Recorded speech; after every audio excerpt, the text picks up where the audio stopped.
అని అనేక రకాలుగా విశ్లేషణలు అంతర్జాతీయ పత్రికల్లో రావడం జరిగింది.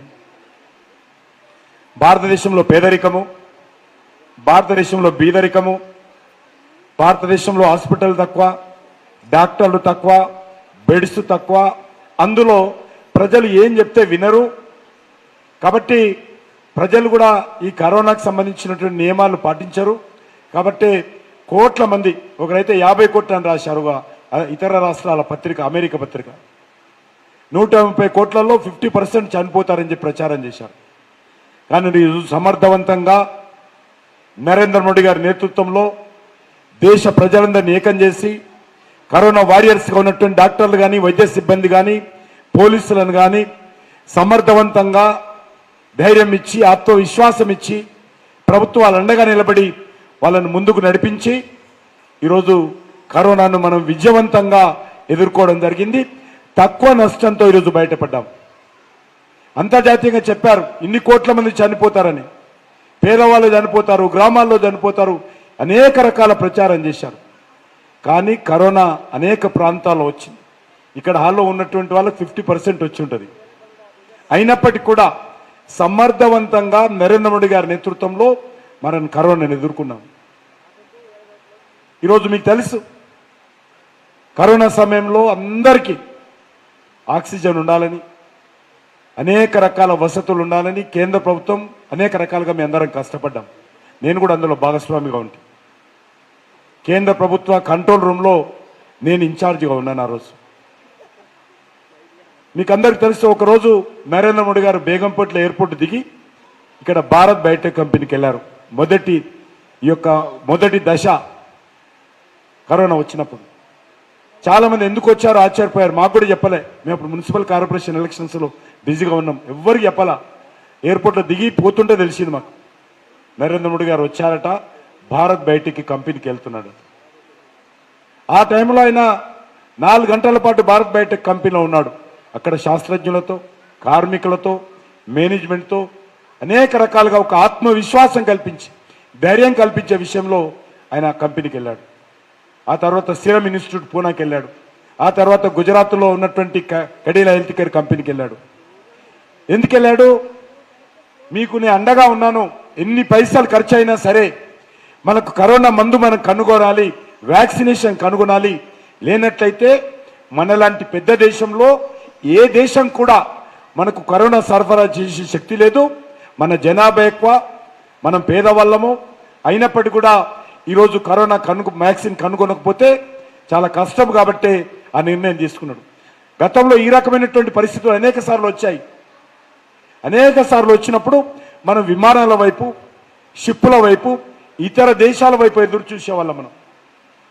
కానీ ఈరోజు ఆ రకంగా ఎదురు చూడకుండా మనంతల మనమే ఈరోజు వ్యాక్సిన్ కనుగొనేటువంటి ప్రయత్నం చేశాము. నరేంద్ర మోడీ గారి నేతృత్వంలో మన యొక్క సైంటిస్టులు చేసినటువంటి కృషి కారణంగా ఈరోజు కరోనా మందు కనుగొన్నాము. ఈరోజు ప్రపంచంలోనే అతి ఉత్తమమైనటువంటి కరోనా వ్యాక్సిన్ మందు ఎక్కడుందంటే ఈరోజు ఇండియాలో ఉంది. మనం గతంలో ఇతర దేశాల వైపు చూసేవాళ్ళం కరోనా వ్యాక్సినేషన్ కోసం. లేకపోతే ఏదైనా ఈ రకమైనటువంటి విపత్కర పరిస్థితి వచ్చినప్పుడు ఏ దేశం మందు కనుగొంటుందా, ఏ దేశం మనకి ఇస్తుందా అని. కానీ ఈరోజు పరిస్థితి ఏంటంటే కరోనా వ్యాక్సినేషన్ కోసము మనం ఇతర దేశాల వైపు కాదు, ఇతర దేశాలు ఈరోజు మొదటిసారిగా భారతదేశం వైపు చూస్తూ ఉన్నాయి. భారతదేశం యొక్క వ్యాక్సినేషన్ కోసం ఎదురు చూస్తూ ఉన్నారు. ప్రపంచంలో అతి ఉత్తమమైనటువంటి కరోనా బందేది అందంటే ఈరోజు భారతదేశంలో మనం కనుగొన్నాం. మన ప్రభుత్వం చొరవ కారణంగా, కంపెనీలు, ప్రైవేట్ కంపెనీల చొరవ కారణంగా, శాస్త్రజ్ఞులు తీసుకున్నటువంటి కష్టపడే మనస్తత్వం కారణంగా కనుగొన్నాం. మీకు తెలుసు కరోనా సమయంలో ఇంత కష్టం ఉండను. ఆ సమయంలో కూడా డాక్టర్లు కానీ, వైద్య సిబ్బంది కానీ, పారిశుద్ధ కార్మికులు కానీ కష్టపడి పనిచేశారు. ఒక్కొక్క అపార్ట్మెంట్లో ఎవరైనా ఒక డాక్టర్ ఉంటే అపార్ట్మెంట్ వాళ్ళందరూ తీర్మానం చేశారు, ఈ డాక్టరు కరోనా హాస్పిటల్కి వెళ్ళి ట్రీట్మెంట్ ఇస్తున్నది, కరోనా పేషెంట్స్తో తిరుగుతున్నది, కాబట్టి మా అపార్ట్మెంట్కు రాకూడదని తీర్మానం చేశారు. ఒక బస్తీలో కానీ, కాలనీలో కానీ నర్సులు కానీ, డాక్టర్లు కానీ, పారిశుద్ధ కార్మికులు ఉంటే వాళ్ళని ఇంటికి రానివ్వలేరు. ఆ సమయంలో ఎవరైనా ఒక ఇంట్లో కూడా ఇంటి కుటుంబ సభ్యులు కూడా రాకుండా ఉండేట్టు పరిస్థితి. మీరు చూశాలో డాక్టర్లు 2 రోజులకోసారి 3 రోజులకోసారి గేటు దగ్గరకు వచ్చి దూరంకి వెళ్ళి పిల్లలను చూసి డాక్టరు అక్కడ దూరం టిఫిన్ బాక్స్ పెట్టి దూరం వచ్చిన తర్వాత బాక్స్ తీసుకొని పోయేది ఆ డాక్టర్. అటువంటి కష్ట పరిస్థితుల్లో కూడా మన డాక్టర్లు, వైద్య సిబ్బంది, పోలీసులు కష్టపడి పనిచేశారు కాబట్టే ఈరోజు మనం సమర్థవంతంగా కరోనాను ఎదుర్కొన్నాం. ఆ డాక్టర్ల మీద ప్రపంచంలో ఎక్కడ లేని విధంగా మన ఆర్మీ సహకారంతో, మిలిటరీ సహకారంతో హాస్పిటళ్ల మీద, డాక్టర్ల మీద పూల వర్షం కుల్పించి మన ప్రధానమంత్రి గారు డాక్టర్లలో ఒక ధైర్యాన్ని నింపే ప్రయత్నం చేశారు. కాబట్టి ఈరోజు ఆ రకంగా మనం అందరం కష్టపడ్డాం కాబట్టే తక్కువ నష్టంతో బయటపడ్డాము. ఈరోజు వ్యాక్సినేషన్ మొదటి దశ, రెండవ దశ, ఈరోజు బూస్టర్ పేరుతో మరి 3వ దశ కూడా మనం ఉచితంగా పేదవాడు కానీ డబ్బులున్నవాడు కానీ ఈ దేశంలో ఉన్నటువంటి ప్రతి ఒక్కరికి ప్రపంచంలో ఎక్కడ లేని విధంగా ఉచితంగా వ్యాక్సినేషన్ ఇస్తున్నటువంటి చరిత్ర మన ప్రధానమంత్రి గారి నరేంద్ర మోడీ దక్కుతుంది. ఒక్క పైసా ఎవరు ఖర్చు లేకుండా ఈరోజు వ్యాక్సినేషన్ అందరికి అందిస్తూ ఉన్నారు. ఆ వ్యాక్సినేషన్ అందించడమే కాదు, ఈరోజు ఇతర దేశాలకు కూడా ఉచితంగా, పేద దేశాలకు ఉచితంగా వ్యాక్సిన్ ఇచ్చేటువంటి పరిస్థితి. ఈరోజు ప్రొడక్షన్ మన దగ్గర ఉంది, ఎక్కువ అవుతుంది. ఎంతైతే అవసరం అవుతుందో, ఎంతైతే మనం వాడుకుంటున్నామో దానికంటే ఎక్కువ ప్రొడక్షన్ చేస్తున్నాడు. కాబట్టి ఈరోజు ప్రపంచంలోని అనేక దేశాలకు 150 దేశాలు దరఖాస్తు పెట్టుకున్నాయి. అమెరికా కూడా మాకు ఇండియన్ కరోనా వ్యాక్సిన్ కావాలని దరఖాస్తు పెట్టుకుంది. ఇంగ్లాండ్ కూడా మన దరఖాస్తు పెట్టుకుంది, చెక్కులు పంపించారు. ఆ రకంగా ఈరోజు అనేక అభివృద్ధి చెందినటువంటి దేశాలు కూడా ఇండియా లాంటి దేశం కనుగొన్నటువంటి వ్యాక్సినేషన్ కోసం ఎదురు చూస్తున్నటువంటి పరిస్థితి ఉన్నదంటే దాని కారణంగానే ఈరోజు వ్యాక్సినేషన్ లేకుండా మనము వ్యాక్సినేషన్ కారణంగా అందరం ఈరోజు మాస్క్ లేకుండా ఇండియాలో తిరుగుతా ఉన్నాం. ప్రపంచంలో సుమారు 195 కోట్ల వ్యాక్సినేషన్ ఇచ్చినటువంటి దేశం ఏదైనా ఉంది అంటే భారతదేశమే నెంబర్ 1 మనం చేస్తున్నాం, ఇండియా నెంబర్ 1. ఆ రకంగా మన నరేంద్ర మోడీ గారి నేతృత్వంలో ఈరోజు దేశంలో కరోనాను ఎదుర్కొనేటువంటి ప్రయత్నంలో మనం విజయం సాధించాము. అయినా ఇంకా కొన్ని పత్రికలు భయపెట్టిస్తూ ఉన్నాయి, కొన్ని టీవీలు భయపెట్టిస్తూ ఉన్నాయి, కొన్ని దేశాలు భయపెట్టిస్తూ ఉన్నాయి, కొంతమంది శాస్త్రజ్ఞులు భయపెట్టిస్తూ ఉన్నారు. కాబట్టి అది భయం అనుకోకూడదు, వాస్తవం కూడా కావచ్చు. కాబట్టి 4th వేవ్ వస్తుందని చెప్తా ఉన్నారు, కానీ రాదని నా విశ్వాసం. వచ్చినా కూడా మనం సిద్ధంగా ఉండాలి, జాగ్రత్తలు తీసుకోవాలి. జాగ్రత్తలు తీసుకొని కరోనాను ఏ రకంగానో గతంలో కొంత నష్టపోయాం. అనేక మంది మన బంధువులు, అనేక మంది మన కళ్ళ ముందు చనిపోయినటువంటి పరిస్థితి. చనిపోతే కనీసం భర్త చనిపోతే భార్య రాలేదు, భార్య చనిపోతే భర్త కూడా చివరి చూపు కోసం రాలా, తల్లిదండ్రులు చనిపోతే పిల్లలు కూడా రాలా. అప్పుడు కూడా మన మున్సిపల్ సిబ్బంది ధైర్యం చేసి వాళ్ళందరికీ దాన సంస్కారాలు చేసినటువంటి విషయం మనం చూసాం. కాబట్టి అటువంటి పరిస్థితిని ఎదుర్కొన్నాము. కాబట్టి భవిష్యత్తులో కరోనా రాకుండా ఉండాలంటే అందరము అన్ని రకాల జాగ్రత్తలు తీసుకోవాలని చెప్పి ఈ సందర్భంగా కోరుకుంటూ, మీరు అందుకే ఈరోజు మాస్క్ పెట్టుకొని రాలేదు కాబట్టి ఈ విషయం అని చెప్పాలని చెప్పాను. ముఖ్యంగా అటల్ బిహారీ వాజ్పేయి గారి పేరు మీద స్థాపించినటువంటి ఫౌండేషన్ గత 2005 నుంచి కూడా మన అంబర్పేట ప్రాంతంలో దశల వారీగా శిక్షణ కార్యక్రమాలు ఇచ్చేవాళ్ళం. ఈరోజు పార్లమెంట్ సభ్యుడు అయిన తర్వాత మన పార్టీ నాయకుల సహకారంతో ఈరోజు అన్ని పార్లమెంట్ కాన్స్టిట్యూన్సీలో కూడా పెట్టడానికి ప్రయత్నం చేస్తున్నాం, కొన్ని ప్రారంభించాము. అనేకమంది సామాజిక సంస్థలు ఈరోజు అనేక రకాలుగా ఫౌండేషన్స్ ఏవైతున్నాయో వారందరి సహకారంతో మన ఈ యొక్క కార్యక్రమంలో సహకారం తీసుకుంటూ ముందుకెళ్తా ఉన్నాం. దాంతోపాటు ఆరో నెక్స్ట్ ఫౌండేషన్ కానీ, పెన్నార్ ఇండస్ట్రీస్ కానీ, ఇతరత్ర కూడా మనకు అలీ ఫౌండేషన్ కానీ అనేక రకాలుగా మనకు సహకారం అందిస్తూ ఉన్నారు.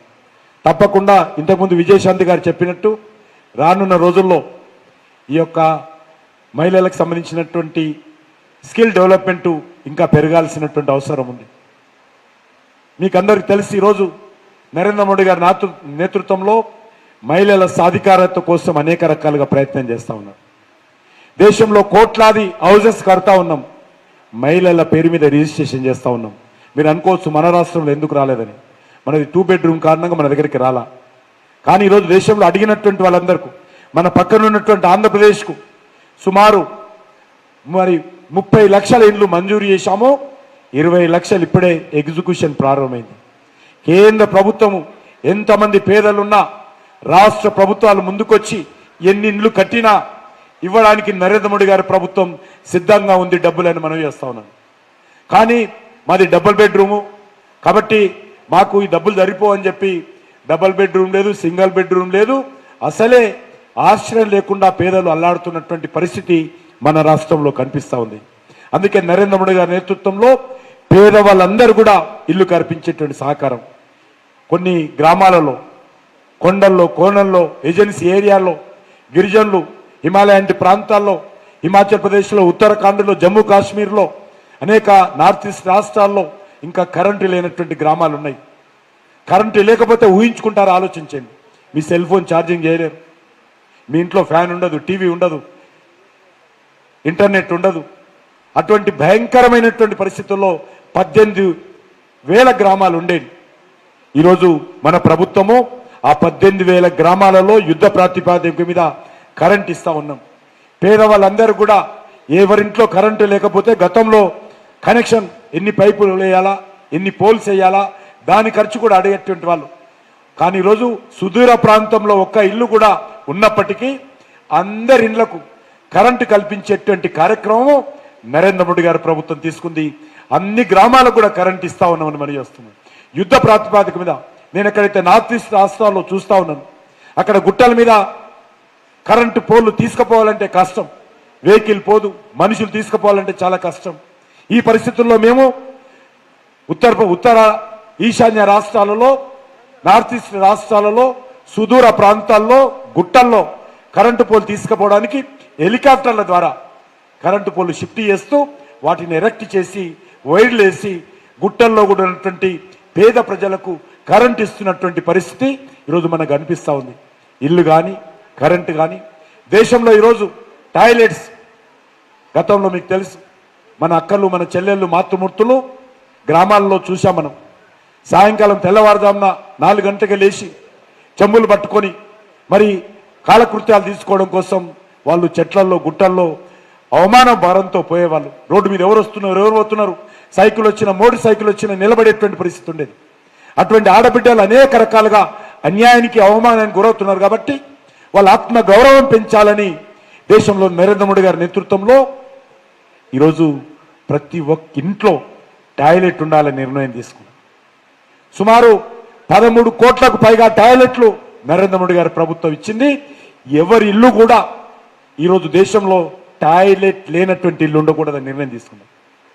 స్థలం ఉంటే, కొద్ది స్థలం ఉన్నా వాళ్లకు కేంద్ర ప్రభుత్వం పూర్తిగా భరించి ఈరోజు టాయిలెట్ల నిర్మాణం చేస్తా ఉన్నాము. చాలా అద్భుతమైనటువంటి కార్యక్రమం.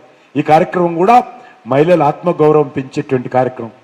అంతేకాకుండా ఈరోజు దేశంలో మరి ఒక్కసారి కట్టెల పొయ్యి మీద వంట చేస్తే 400 సిగరెట్లు తాగితే మనిషి ఆరోగ్యం ఎంత దెబ్బతింటుందో, ఒక్కసారి కట్టెల పొయ్యి మీద వంట చేస్తే ఆ రకంగా మనిషి ఆరోగ్యం దెబ్బతింటుంది. అందుకే అక్కల, చెల్లెల, మాతృమూర్తుల యొక్క ఆరోగ్యాన్ని దృష్టిలో పెట్టుకొని నరేంద్ర మోడీ గారు, ఖచ్చితంగా నేను బీజేపీ ఆఫీసులో ఉండేవాడిని ఎప్పుడు 1980లో ఉన్నప్పుడు మాకు gas connection, office gas connection కావాలంటే 5 సంవత్సరాలు ఎదురు చూసాం మేము. 5 సంవత్సరాలకు ఎంపీని పట్టుకొని ఆయన పేరు మీద గ్యాస్ కనెక్షన్ తీసుకున్నాం. అటువంటి పరిస్థితి ఉండేది. ఈరోజు దేశంలో ఏ ఒక్క ఇల్లు కూడా, ఏ ఒక్క పేదవాడి ఇల్లు కూడా, గ్యాస్ అంటే గతంలో బంజారాహిల్స్లో ఉన్నటువంటి పెద్ద పెద్ద వాళ్లకు, సినిమా నటులకు అనేటువంటి చర్చ ఉండేది. కానీ ఈరోజు గ్యాస్ కనెక్షన్ అంటే మన అంబర్పేటలో, బస్తీలో, స్లమ్స్లో, మన బషీరాబాద్లో ఉన్నటువంటి స్లమ్లో పేదవాళ్ళకు కూడా ఈరోజు గ్యాస్ కనెక్షన్ ఇస్తున్నటువంటి చరిత్ర ఈరోజు నరేంద్ర మోడీ గారి ప్రభుత్వంది. ఉచితంగా ఉద్యోగుల కింద అందరికీ గ్యాస్ కనెక్షన్ ఇస్తున్నాం. గ్యాస్ రేట్లు పెరిగాయి. నిన్ననే నరేంద్ర మోడీ గారు చెప్పారు గ్యాస్ ధరలు. ఎందుకంటే గ్యాస్ ఉత్పత్తి మన దగ్గర కాదు, ఇతర దేశాల నుంచి గ్యాస్ వస్తుంది. దాన్ని మనము కనెక్షన్ల ద్వారా ఇస్తాం. గదరన్నా కూర్చో దా, గ్యాస్ కనెక్షన్స్ మీది కూడా రావచ్చు. ఇది మహిళల పార్టీ ప్రోగ్రాం కాదు గదరన్న, ఇది పార్టీది కాదు, మహిళల ప్రోగ్రాం. నువ్వు కూడా రావచ్చు. ఇది మహిళల కార్యక్రమం, సామాజిక కార్యక్రమం. రండి. ఏం కాదురా. ఈ యొక్క గద్దర్ గారికి అందరూ సార్ చప్పట్లతో స్వాగతం పడదు.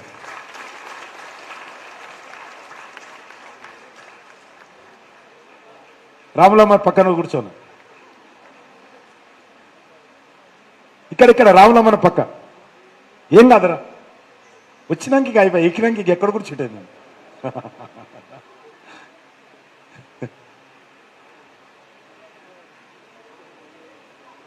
గ్యాస్ ధర పెరిగిందని చెప్పి ఆడవాళ్ళని దృష్టిలో పెట్టుకొని నిన్నటి రోజే ప్రతి సిలిండర్ మీద 200 రూపాయలు తగ్గించారు నరేంద్ర మోడీ గారు. అంతర్జాతీయంగా ధర పెరుగుతున్నా కూడా ఈ 200 రూపాయలు కూడా కేంద్ర ప్రభుత్వం భరించే విధంగా, ఆ డబ్బులు ఛార్జ్ తగ్గించాలంటే ఎవరికొవరు కట్టాలి కేంద్ర ప్రభుత్వం, ఆ 200 రూపాయలు కూడా కేంద్ర ప్రభుత్వం కట్టే విధంగా నిన్న నిర్ణయం తీసుకున్నారు. అదేవిధంగా మనకందరికి తెలుసు, ఈరోజు హెల్త్ విషయం మనము కార్పొరేట్ హాస్పిటల్లో వెళ్ళి కూర్చోండి, అందరు కూర్చోండి. కార్పొరేట్ హాస్పిటల్లో వెళ్ళి నాకు తెలుసు, మన అంబర్పేటలో నేను మినిస్టర్గా ఎమ్మెల్యేగా ఉన్నప్పుడు రోజు గాంధీ హాస్పిటల్కో, కేర్ హాస్పిటల్కో, అపోలో హాస్పిటల్కో, యశోద హాస్పిటల్కో ఫోన్ చెయ్యని రోజు ఉండదు. ఎందుకంటే మేము హాస్పిటల్ ఆ ట్రీట్మెంట్కి పోయే ముందు ఒకరే అడుగుతారు, ట్రీట్మెంట్ బాగా చేయమని చెప్పాలా, ట్రీట్మెంట్ అయినాక బిల్లు కూడా తగ్గించమని చెప్పాలా. అందుకే నరేంద్ర మోడీ గారి దృష్టిలో పెట్టుకొని ఆయుష్మాన్ భారత్ పేరు మీద ఒక స్కీమ్ తెచ్చాం. ప్రతి పేదవాడికి సంవత్సరానికి 5 లక్షల రూపాయల విలువైనటువంటి వైద్యం అందుబాటులో ఉండాలని నిర్ణయం తీసుకున్నాడు. సంవత్సరానికి 5 లక్షలు. అది ఏ హాస్పిటల్ అయినా సరే, ఏ రాష్ట్రమైనా సరే. ఉదాహరణకు మన ఆరోగ్యశ్రీ అయితే మనం తెలంగాణలోనే చేసుకోవాలి. కానీ ఈరోజు కేంద్ర ప్రభుత్వం అది 2 లక్షల వరకే ఉంటుంది. అదే ఆయుష్మాన్ భారత్ మనకు వచ్చినట్లయితే తెలంగాణ కాదు, నువ్వు బాంబే, ఢిల్లీ, మద్రాస్, బెంగళూరు, విజయవాడ ఎక్కడికైనా చెల్లి చేసుకోవచ్చు. ఉచితంగా సంవత్సరానికి 5 లక్షల రూపాయల విలువైనటువంటి ఆయుష్మాన్ భారత్ కార్డు మీద ఉచిత వైద్యం అందే అవకాశం ఉంది. ఆ రకమైన స్కీమ్ తెచ్చాం. అది కూడా దురదృష్టవశాత్తు ఇళ్ళలాగానే ఆయుష్మాన్ భారత్ కూడా మన రాష్ట్రంలో అమలు జరగడం లేదు. అదేవిధంగా స్వనిధి యోజన, రోడ్ల మీద, ఫుట్పాత్ల మీద చిన్న చిన్న కూరగాయల వ్యాపారం కానీ, కిరాణా వ్యాపారం కానీ, తోపుడు బండ్ల మీద వ్యాపారం చేసుకున్నటువంటి వాళ్ళు రోజు ఉదయం వెళ్ళి ఒక దగ్గర 1000 రూపాయలు తీసుకుంటారు. అప్పు తీసుకునే వాళ్ళు అప్పు తీసుకుంటే 1000 రూపాయలు ఇవ్వకుండా 900 ఇచ్చేవాడు. సాయంకాలం మాత్రము ఆ దుకాణం మూసేసిన ఇంటికి వెళ్తున్నప్పుడు అతని ఇంటికి వెళ్ళి 900 తీసుకున్నాడు, 1000 రూపాయలు కట్టాలి. అంటే 100 ఇంట్రెస్ట్, రోజుకు 100 ఇంట్రెస్ట్ ఉంది. అటువంటి పేద ప్రజల కోసం, చిన్న చిన్న వీధి వ్యాపారస్తుల కోసం స్వనిధి యోజన కింద ఎంతమంది కంటే అంతమంది సాచురేషన్ మోడ్లో లేదు అనకుండా ఈరోజు అప్పులు ఇస్తా ఉన్నాం. అత్యంత అద్భుతంగా ఈరోజు భారతదేశంలో పేద ప్రజలకు స్వనిధి యోజనకి ఇస్తున్నటువంటి అప్పుల్లో హైదరాబాద్ అగ్రగణంలో ఉంది అనే విషయాన్ని మనం చేస్తాం. అత్యధికంగా ఈరోజు మనం అప్పులు ఇస్తా ఉన్నాం. ఎంతమంది అంటే అంతమంది పేదవాళ్లకు స్వనిధి యోజన కింద అప్పులు ఇస్తాము. వాళ్ళు ప్రైవేటు వడ్డీ వ్యాపారస్తుల దగ్గరికి వెళ్లకుండా ఈరోజు బ్యాంకుల ద్వారా ఈ చర్యలు తీసుకుంటున్నాం. అదేవిధంగా చిన్నమంది సెల్ఫ్ ఎంటర్ప్రైజెస్ కింద ఆడబిడ్డలు కానీ లేకపోతే ఇతర యువకులు కానీ ముందుకొచ్చి ఏదైనా చిన్న చిన్న వ్యాపారం చేసుకుంటే దానికి ఇన్వెస్ట్మెంట్ కావాలంటే ఈరోజు 50 లక్షల నుంచి కోట్ల రూపాయల వరకు కూడా ముద్రా యోజన కింద ఈరోజు అప్పులు ఇస్తా ఉన్నాం. అది కూడా తీసుకోవాల్సినటువంటి అవసరం ఉంది. పొదుపు సంఘాలు, ఎందుకంటే ఈరోజు వాజ్పేయి గారు పేరు మీద ఫౌండేషన్ మీద కార్యక్రమం చేసుకుంటున్నాం. వారి హయాంలో పొదుపు సంఘాలు ప్రారంభమయ్యాయి. వారు ప్రధానమంత్రిగా ఉన్నప్పుడు వారికి మనం అందరం చప్పట్లు కొట్టాలి, ఎక్కడున్నారా కానీ. వారి హయాంలో మనకు పొదుపు సంఘాలు ప్రారంభమయ్యాయి. పొదుపు సంఘాలంటే జ్ఞాపకం వచ్చేది దారిద్ర్య రేఖకు దిగున ఉన్నటువంటి ఆడబిడ్డలు, అక్కలు, చెల్లెలు. వాళ్ళందరూ కూడా 10 మందో 15 మందో బృందంగా ఏర్పడితే బ్యాంకుల నుంచి తక్కువ వడ్డీతో వాళ్ళకు రుణాలు ఇవ్వాలి. ఈరోజు ఏదైతే బ్యాంక్ వడ్డీ ఉంటుందో ఆ వడ్డీలో 50% కేంద్ర ప్రభుత్వం ఇస్తుంది, 25% రాష్ట్ర ప్రభుత్వం ఇవ్వాలి, 20% మీరు భరించాలి. కానీ దురదృష్టం ఏంటంటే కేంద్ర ప్రభుత్వం 50% ఇస్తుంది, కానీ రాష్ట్ర ప్రభుత్వము గత 8 సంవత్సరాలుగా పొదుపు సంఘాలకు ఇవ్వాల్సినటువంటి, మీ అకౌంట్లో ఇవ్వాల్సినటువంటి పావుల వడ్డీ మాత్రం వాళ్ళు ఇవ్వడం లేదు. అదే కాకుండా ఈరోజు అనేక రకాల కార్యక్రమాలు మనము చేపట్టడం జరుగుతూ ఉంది. మహిళల సాధికారత కోసం కృషి చేస్తూ ఉన్నాం. ఈరోజు మిలిటరీలో చిన్న విషయం చెప్పిన ముగిస్తాను. మిలిటరీలో కూడా అది ఆర్మీ కానీ, నేవీ కానీ, లేక ఎయిర్ ఫోర్స్ కానీ మేము నిర్ణయం తీసుకున్నాం. ఎంతమంది ఆడబిడ్డలు ముందుకు వస్తే లేదు అనకుండా వాళ్ళని రిక్రూట్ చేయాలని. ఈరోజు పోలీసులో సిఆర్పిఎఫ్ పోలీస్ కానీ, మన యొక్క ఈరోజు ఇండో టిబెటన్ ఫోర్స్ కానీ, లేకపోతే బార్డర్ సెక్యూరిటీ ఫోర్స్ కానీ, ఆర్మీ కానీ, సిఆర్పి కానీ, మన ప్రాంతాల్లో ఉన్నటువంటి జనరల్ పోలీసులో కూడా ఆడబిడ్డలకు రిజర్వేషన్ పెట్టి ఈరోజు ముందుకు వస్తున్నాం. ఈరోజు ఆడబిడ్డలు ముందుకు వస్తే మిలిటరీలో కూడా 33% రిజర్వేషన్ ఇవ్వడానికి సిద్ధంగా ఉన్నాం. కాబట్టి ఓపెన్గా అందరినీ ఈరోజు మిలిటరీలో కూడా వేస్తున్నాం. ఇటీవల ఆర్డీసీ క్యాంప్ అయింది. అంటే రిపబ్లిక్ దినోత్సవం, గణతంత్ర దినోత్సవానికి పరేడ్ అవుతే ఆ పరేడ్కు ఆడబిడ్డ నేతృత్వం వహించింది. భారతదేశంలో స్వాతంత్రం వచ్చిన తర్వాత మొదటిసారి అని మనం చేస్తున్నాం. ఆ రకంగా మహిళల సాధికారత కోసం అందరం కష్టపడి మనం పనిచేయాలి.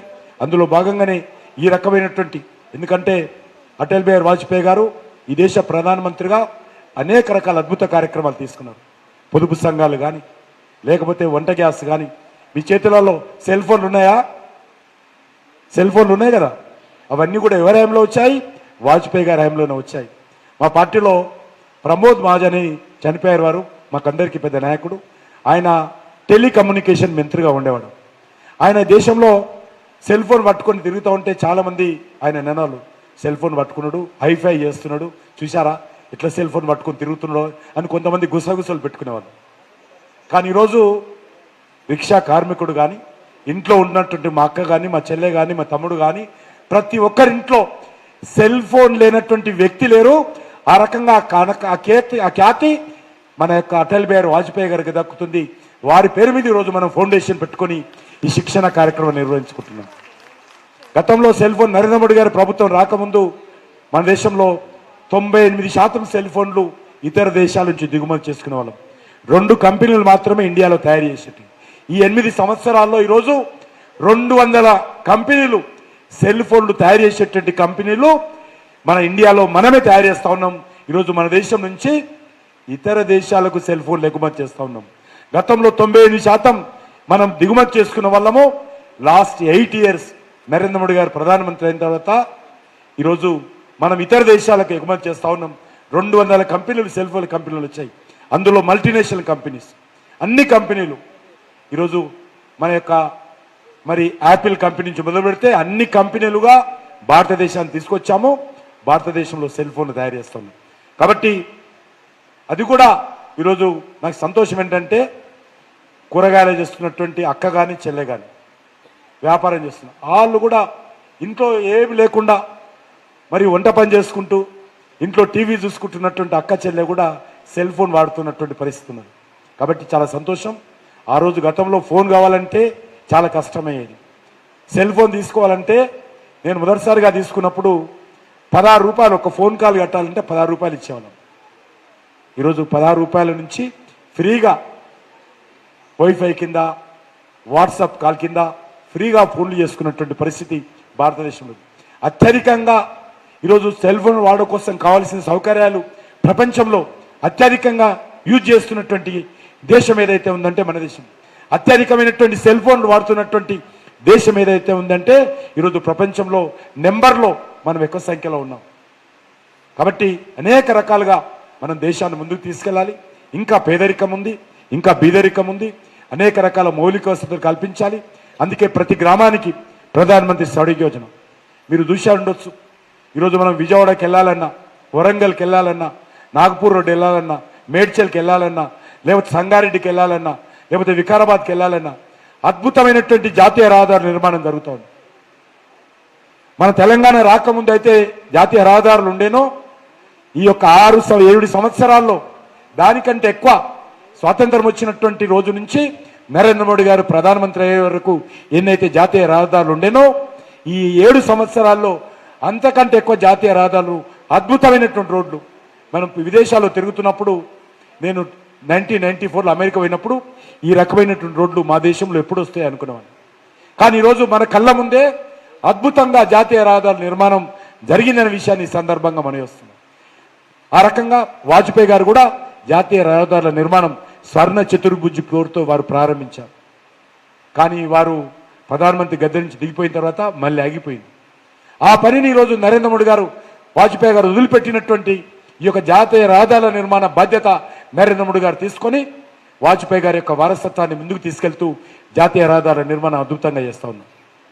అంతేకాకుండా కుగ్రామాలు, చిన్న చిన్న గ్రామాలు, పల్లెలు, ఏజెన్సీ ఏరియాలో చిన్న చిన్న గూడాలకు కూడా రోడ్లు లేకపోతే ప్రధానమంత్రి సడక్ యోజన పేరు మీద అన్ని గ్రామాలకు కూడా రోడ్లు వేసే కార్యక్రమం కూడా చేపడుతున్నాం. కాబట్టి ఈ రకంగా మహిళల సాధికారత ఈరోజు మనకు అవసరము. రానున్న రోజుల్లో మనము అయితే గతంలో ఎక్కువగా ట్రైనింగు, మగ్గము, బ్యూటీషియను ఈ రకమైనటువంటి కోర్సులకే ఎక్కువగా ఇచ్చేవాళ్ళం. రానున్న రోజుల్లో మరింత ఉపాధి అవకాశాలు మెరుగుపడే విధంగా, ఉద్యోగాలు దొరికే విధంగా ట్రైనింగ్ను మార్చబోతా ఉన్నాము. ఆ దిశలో మనము ఈ పెద్దల సహకారంతో తప్పకుండా ఈ యొక్క మహిళలకు సంబంధించినటువంటి ఉపాధి అవకాశాలు మెరుగుపడేటువంటి శిక్షణ కార్యక్రమాలు కొనసాగిస్తాము. ఆ దిశలో మీ అందరూ కూడా సహాయ సహకారాలు అందించి మీ ప్రాంతాల్లో ఉన్నటువంటి ఆడబిడ్డలందరూ కూడా ఈ శిక్షణకు పంపించాల్సిందిగా మీ కోరుతూ, ఇంగ్లీష్ స్పోక్స్ నుంచి మొదలు పెడితే, ఇంగ్లీష్ మాట్లాడడం నుంచి మొదలు పెడితే అన్ని రకాల సహాయ సహకారాలు మీకు అందించడానికి మేము నా తరఫున, భారతీయ జనతా పార్టీ తరఫున, అటల్ బిహారీ వాజ్పేయి గారి ఫౌండేషన్ తరఫున అన్ని రకాలుగా మీకు అండగా ఉంటాము. కాబట్టి నేను అందరినీ కోరేది ఒకటే, మీరు రోజు ఉదయం లేస్తే సాయంకాలం వరకు భార్య భర్త పిల్లలు భర్తలు బయటికి వెళ్ళిన తర్వాత ఇంట్లో టీవీకి మాత్రమే పరిమితం కావద్దు. ఆ సమయాన్ని ఏదో ఒకటి నేర్చుకునేటువంటి ప్రయత్నం చేయాలి. ఈ పనికిరాని సీరియల్ చూస్తే కూడా వచ్చేది ఏముండదు. కాబట్టి దయచేసి మీ అందరూ కూడా మరి ఈ యొక్క ట్రైనింగ్ కార్యక్రమంలో మీ బస్తీలో ఉన్నటువంటి అక్కల చెల్లెలను కూడా ప్రోత్సహించాల్సిందిగా కోరుకుంటూ, ఈ రకంగా ఈ ట్రైనింగ్లో శిక్షణ ఇస్తున్న టీచర్లకు, దీనికి అనేక రకాలుగా ప్రయత్నం చేస్తున్నటువంటి మా కోఆర్డినేటర్స్కు, అదేవిధంగా మా మహిళా కార్పొరేటర్స్కు, అదేవిధంగా మా పార్టీ నాయకులకు, ఈ యొక్క శిక్షణ కార్యక్రమంలో ముందున్నటువంటి మరి దాతలకు అందరికీ కూడా, మీడియా ఫ్రెండ్స్కి అందరు కూడా మరొకసారి నేను హృదయపూర్వకమైనటువంటి ధన్యవాదాలు తెలియజేస్తూ ఈ కార్యక్రమాన్ని మరింతగా ముందుకు సాగే విధంగా మీరు కూడా ముందుకు రావాల్సిందిగా కోరుకుంటూ సెలవు తీసుకుంటున్నాను.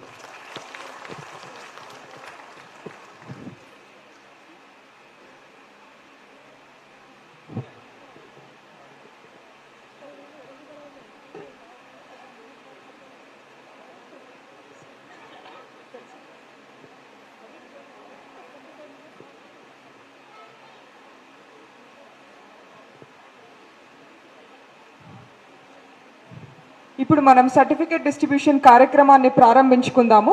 అలాగే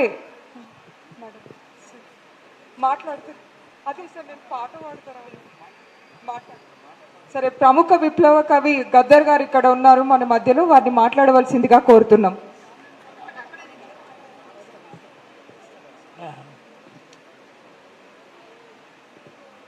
స్టేజ్ కింద ఉన్న అమ్మలకు, చెల్లెలకు, అక్కలకు మీ పాదాభివందనం. మరి అన్నలకు, స్టేజ్ మీద ఉన్న పెద్దలందరికీ వందనం. బువ్వ కోసమని ఎప్పుడెప్పుడైతే నాకు బువ్వ అవసరం ఉంటుందో వెతుక్కుంటా అట్లా పోయి కిషన్ రెడ్డి వాళ్ళు ఇంట్లో దొరుకుతా. అందుగురించే కిషన్ అని ఉన్నాడంటే అక్కడికి వెళ్ళి అక్కడ ఇంటికి పోయి ఆడికి వెళ్ళి ఆఫీస్కి పోయినా. ఆఫీస్కి పోతే అరే టైం అవుతుందిరా పోయి ఆకలి అవుతుంది లేడా అంటే ఇవి ఇక్కడ పలానా దగ్గర ఉన్నాడు పోదామని అని చెప్పారు. సరే అక్కడికి వెళ్ళి వచ్చే వరకు మీటింగ్ అవుతుంది కదా, డిస్టర్బ్ అవుతుందని చాలాసేపు నుంచి అక్కడ కూర్చుంటే మిత్రులు రమ్మని అన్నారు. ఇప్పటిదాకా కిషన్ చెప్పింది ఏంటంటే, నేను వాజ్పేయికి ఒకసారి కలిశాను. అది జార్జ్ ఫెర్నాండెస్ తీసుకెళ్ళాడు. జార్జ్ ఫెర్నాండెస్ అరే వాజ్పేయిని ఏం కలుస్తామంటే, అరే క్యాకా వాజ్పేయి రే ఆజ్ బర్త్డే చలో అని తీసుకెళ్ళాడు. తీసుకెళ్తే ఆయన దగ్గర నేను ఆయన పోయిట్ కదా ఒకటి పాడాను. భారతదేశం భాగ్యసీమరా, సకల సంపదకు కొదవలేదురా, బంగారు పంటల భూములున్నాయి, చావులేని మరి జీవనదులురా, అంగట్లోన అన్ని ఉన్నాయి, అల్లుని నోట్లో శని ఉన్నట్లు, సకల సంపదలు గల్ల దేశములో దరిద్రం ఎట్లుందో అని నేను తెలుగులో పాడిన. జార్జ్ ఏమన్నాడు, సమజ్గా అయినా ఏకే అన్న ఏ క్యా బోల్క బోల్రా అన్నాడు. भारत अपनी महान भूमि, इसकी कहानी सुनो रे भाई, सर पे खड़ा है बड़ा हिमालय, नदियां बहती गंगा जमुना, ब्रह्मपुत्र गोदावरी कृष्णा, कदान जंगल पहाड़, अपनी हरी भरी अपनी धरती में निकले मोती उगले सोना सुजलाम सुफलाम इस देश में रोटी महंगाई क्यों रे भाई ఈ పాట ఆయనకి వినిపించే భాగ్యం కలిగింది. మళ్ళీ మీ ముందు ఈరోజు వచ్చాం కాబట్టి ఇంతకుముందు కిషన్ చెప్పిన స్పీచ్నే చిన్న మాటలు నేను ఎప్పుడప్పుడు పాడతా, అది 2 లైన్లు మాటలు కూర్చుంటా. నా ప్రోగ్రాం కాదు ఇలా వినడానికి వచ్చిన. ప్రతి ఇంట్లో ఒక ఆయన అన్నట్టు సెల్ ఫోను అది ఇది చూసుకుంటూ కూకోరు. మొగడు పెళ్ళానికి 2 కొట్లాట వచ్చిందట. క్యా కర్తే జీ घर में बैठ के సీరియల్ देखते టీవీ देखते खाते सोते. అప్పుడు ఏమన్నదట, మామ నేను ఒక ప్రశ్న అడిగితే చెప్తావా అన్నదట. అప్పుడు అరే ఆజ్కల్ ఔరత్లకు బి క్వశ్చన్ పూछరే క్యా అడుగుతావా కూర్చోవన్నదట. అప్పుడు అడగసాగిందట, తెచ్చి పెడితే తిని కూసుంటవు తిన్నది అరగక పంట వంటవు మామో ముద్దుల మామో ఒక ప్రశ్న అడుగుత చెప్పుతావ మామ పొద్దు పొద్దున లేసి బాసన్లు దోమినాను కడిగేది కడిగినాను ఊడ్చేది ఊడ్చినాను బాతూరు మూల ఉంటే సబ్బు టవ్వాలు అయితే టేబుల్ మీదకొస్తే ఇడ్లీ బోడంగైతే సూటేసుకోగానే కాళ్ళకు బూటునైతే పిల్లలకు కనపడకుండా పిలిచి ముద్దు పెడితే గేటు కాడికి వచ్చి టాటా టాటా చెప్తే ఇప్పుడు చెప్పు తోముడికెంత కడుగుడికెంత హాయికెంత చాయ్కెంత అంతా కలిపి ఎంత ఇస్తావురా మామో అని అనగానే నాసొంటి మొగడు అరే ఆప్నేయతో నేను ఇంకో దాన్ని చేసుకుంటానట. అమ్మో అయితే నువ్వు స్త్రీలకు ఏంటి మా పని చేస్తున్నాం ఇంత దాన్ని సర్ప్లస్ వాల్యూ అంటారు, దీన్నే పేమెంట్ లేదు. మళ్ళీ ఒక ప్రశ్న వేసిందట, అది పాడి ఊరుకుంటా. సిరునవ్వు నవ్వితే సిరిమల్లె పూసినాది రక్తాన్ని పాలు చేసి ప్రాణాన్ని పోసినాను మాట నేర్పియనీకి మూగాదానయ్యినాను నడక నేర్పియనీకి కుంటిదానయ్యినాను సబ్బు పువ్వులు పెట్టి శుభ్రంగా నిన్ను చేస్తే ఎత్తుకొని నీవు ఎగిరేసి ముద్దాడితివి ఉత్సవయ్యంగానే నా మీద ఎత్తేస్తీవి. మామ ఇప్పుడు చెప్పి ప్రశ్నకు పాలకు ఎంత పాటకు ఎంత మాటకు ఎంత బతుకును ఇచ్చిన స్త్రీ జాతికి ఏమిస్తావో చెప్పు మామ. ధన్యవాదాలు.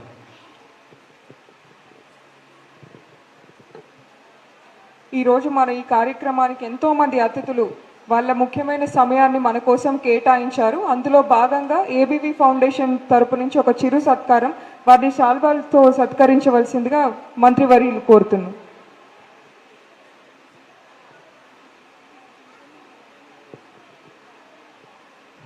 ముందుగా ఖద్దర్ గారిని సత్కరించవలసిందిగా మంత్రివర్యులను కోరుతున్నాం.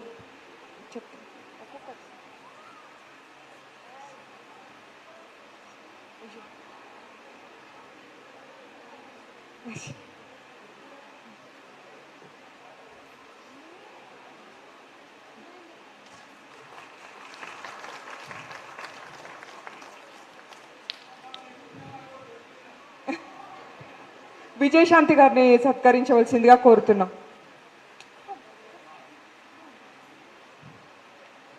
అలీప్ సంస్థ నుంచి స్వరూప మేడం గారు.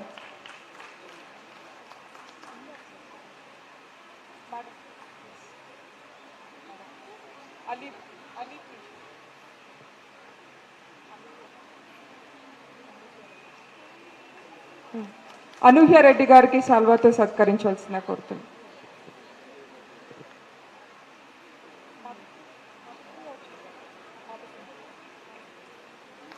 సింగర్ మధుప్రియ గారు.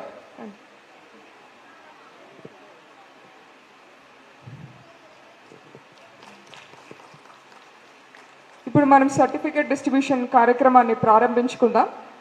నేను ఒక్కొక్కరి పేర్లు పిలుస్తాను, దయచేసి ముందుకు రండి, సర్టిఫికేట్ తీసుకోండి. సార్ సర్టిఫికేట్ మేడం ముందుకు. మొహమ్మదీ బేగం,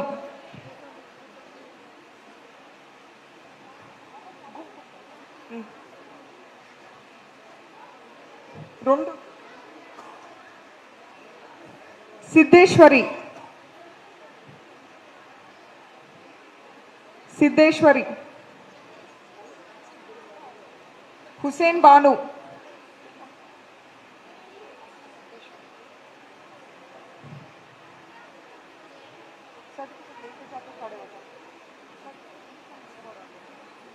డి జ్యోతి, డి జ్యోతి, ఒక్కొక్కరిగా వచ్చేయండి అమ్మా. హజ్రా, రుక్సార్ ఫాతిమా,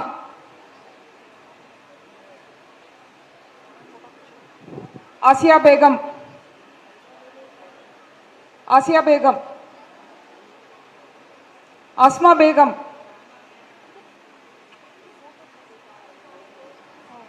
ఆస్మా బేగం, నజీమా బేగం, నజీమా బేగం, ఎన్ మమత, ఎన్ మమత, సమరీన్ సిద్దికి,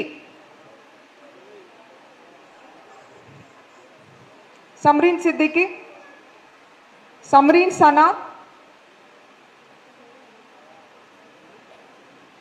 रुबीना बेगम, बी छाया, दिविती ममता, दिविती ममता, पी श्वेता,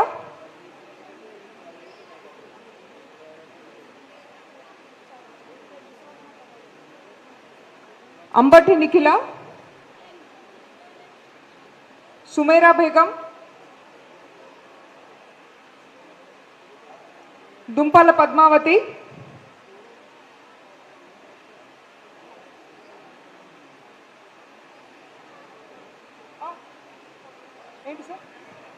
ఇక్కడికి అందరికి లంచ్ ఏర్పాటు చేయడం జరిగింది. దయచేసి లంచ్ తీసుకొని వెళ్ళండి, భోజనం చేసి వెళ్ళండి. K Sudharani, D Supriya, Supriya, Kotra Lakshmi, Kotra Lakshmi,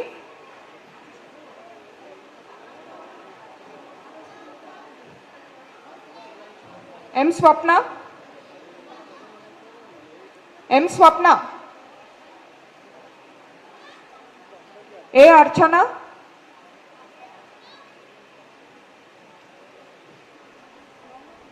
M Sirisha, M Sirisha, A Maheshwari,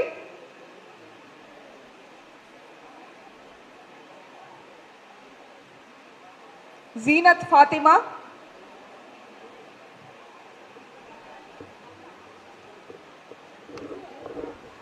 Zeenat Fatima, T Chandana, E Bharathi, E Bharati,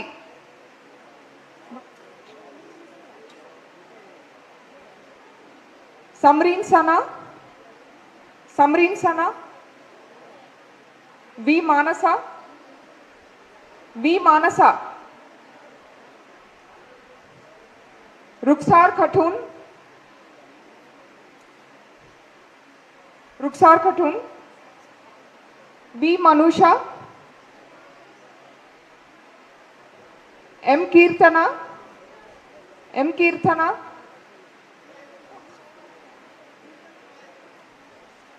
वानकल्ल पारिजाता,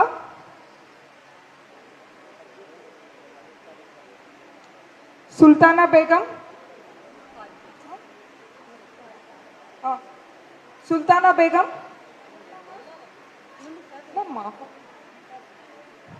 S Lavanya, N Renuka, N Renuka, G Pavani, G Pavani, T Pravalika, T Pravalika, P Sunitha, P Sunitha, G Sravani, Pravalika, G Sravani, G Sravani, M Swapna, M Swapna, Vijayashanti Bai, J Lakshmi,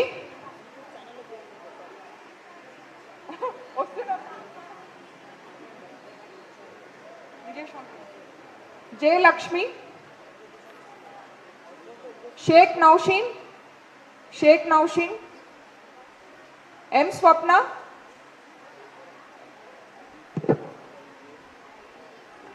J Sivajyothi, J Shivajyothi,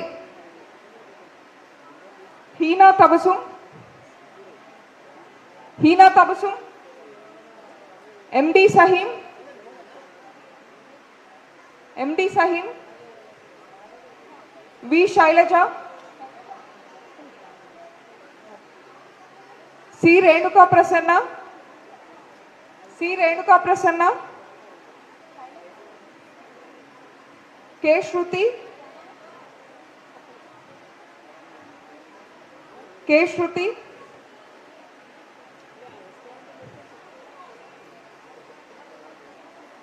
T Mastanamma, T Mastanamma, R Soumya, Soumya, R Soumya,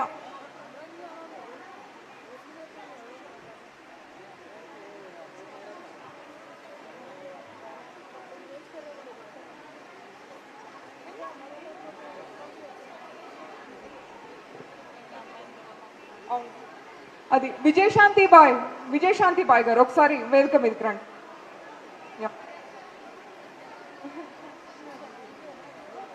J Sanjana, yes Gita, N Sujatha, D Priyanka, Sana Begum, Divyanjali,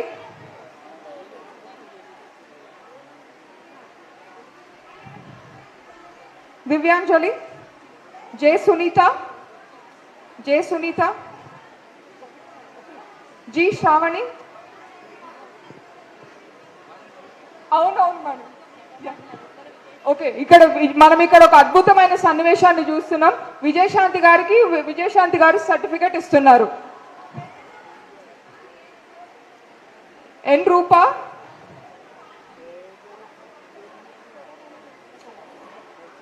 K Damayanti, Sankalpa Priya, Jayasree, Jayasree, K Mounika, K Mounika,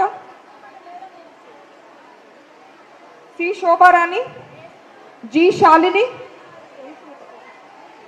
B Krupavathi, B Krupavathi, B Padmavathi, B Padmavathi, Humaira Akhtar Begum, Humaira Akhtar Begum, D Haimavathi, D Haimavathi. సర్టిఫికెట్లు తీసుకున్న వాళ్ళు తీసుకున్నట్టుగా photograph కోసం అతిథుల దగ్గరికి వెళ్ళండి. K Sudharani,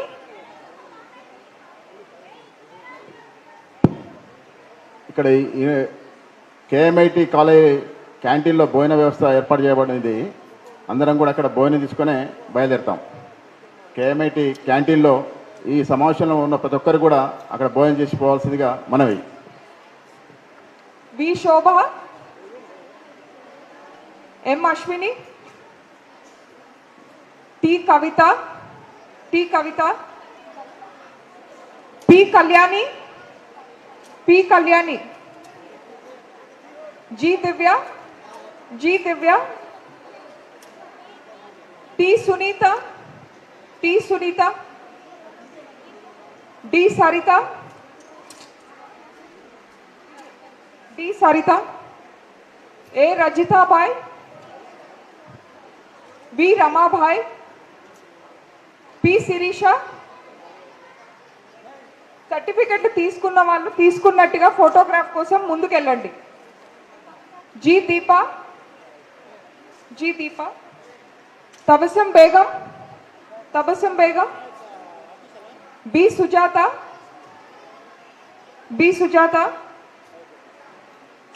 Kodur Sujatha, Kodur Sujatha, C Renuka, C Renuka, Asma Begum, Asma Begum, Sana Begum, Sana Begum, N Shweta, N Shweta, M Santoshi, M Santoshi, B Anitha, B Anitha, P Navya, P Navya, T Mastanamma, T Mastanamma, M Sandhya Rani, M Sandhya Rani, B Vijayamma, B Vijayamma, S Sunitha, S Sunitha, S Sunitha, Farheen Begum, Farheen Begum, N Sujatha, N Sujatha, Rinki Upadhyay, Rinki Upadhyay, P Anitha. మీరు చూస్తున్నారు ఐ డ్రీమ్ న్యూస్ని. Please subscribe. IDreams For more videos, Subscribe. I dream. please subscribe. For more videos, I dream. I dream. for more videos, Subscribe, I dream. Please subscribe. Subscribe I dream channel. Do subscribe. I dream. I dream ఛానల్ని subscribe చేయండి. Do watch I Dream.